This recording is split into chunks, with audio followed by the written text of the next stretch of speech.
Hello everyone, তো এটা ছিল ক্রিসমাসের আগের দিন। এই কেকটা দিদা দিয়ে গেছিল আর এই কেকটা বোন দোকান থেকেই এনেছিল। আর এই কিটক্যাট ফ্রুট কেকটা দেখে তো আমি ভেবেছিলাম যে খুব ভালো কিছুই হবে, বাট এটা নর্মাল যেমন ফ্রুট কেক হয় সেমনই ছিল, বাট টেস্ট ভালোই ছিল। দেন বিকেলের দিকে একটু রেডি হয়ে গেছিলাম একটা মেলায় যাওয়ার জন্য। আর বেরোতে না বেরোতেই পড়ে গেছিল গেট। তো অনেকক্ষণ সেখানে দাঁড়িয়ে থাকার পরে ফাইনালি আমরা আমাদের ডেস্টিনেশনে পৌঁছে যাই। এটা কিন্তু আমাদের বাড়ি থেকে বেশ অনেকটাই দূরে ছিল। আর এটাকে বলা হয় খাল বিলের মেলা। এখানে খাল বিল মাছ ধরা হয়, অনেকে বোটে করে পিকনিক করে।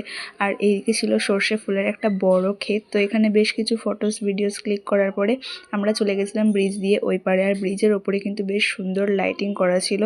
আর আমরা গেছিলাম যেহেতু বিকেল থাকতেই, যেহেতু অনেক ঠান্ডা, তাই বিকেল থাকতেই গেছিলাম, সেমন একটা লাইটিং দেখতে পারিনি।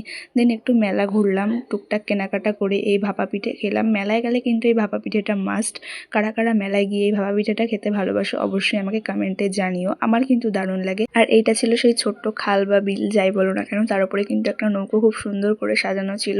ওতে করে ঘুরে কিন্তু অনেকেই দিনের বেলা পিকনিক করে, মাছ ধরে।